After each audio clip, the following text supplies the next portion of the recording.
Lala?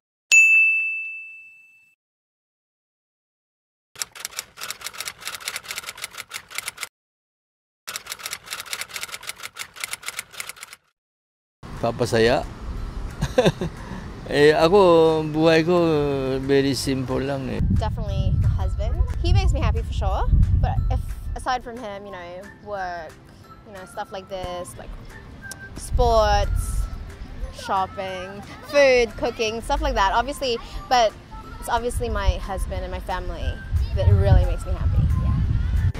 So, ang nagpapasaya sa akin ay yung makita ko yung sarili ko na nagawa ko na makatulong sa ibang tao. What makes me happy?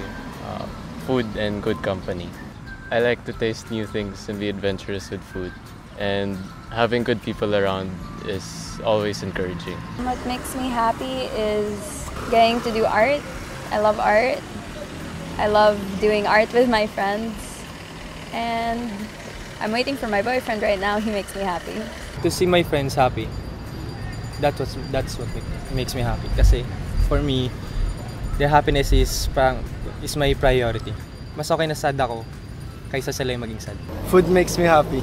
Super napapahappy po ako ng dogs kasi never silang nawawala, super loyal. Tapos yung kapag umuwi ka sa bahay sa gabi or sa hapon after school, sinasalubong ka nila na super happy na parang walang nangyari. Super simple. Ang nagpapasaya po sa akin ay yung basketball, o kaya pagkasama yung family namin. Kaibigan, family rin po. What makes me happy? Okay, well the first one, if I don't say it I'm going to get in trouble. She's right here. Hi, she makes me happy. But also what I'm doing here today is helping the youth of the Philippines to learn and understand rugby. So it's a relatively new sport which has been introduced in the last 10 years, and it's good to see local Filipinos playing the game of rugby.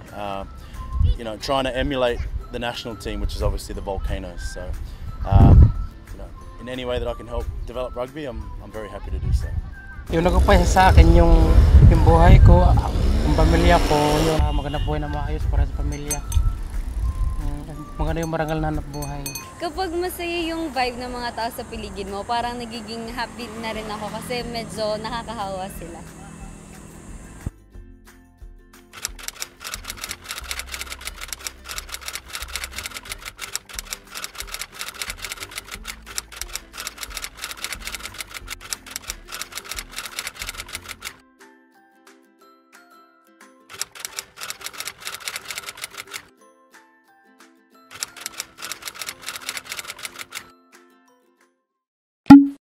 Lala?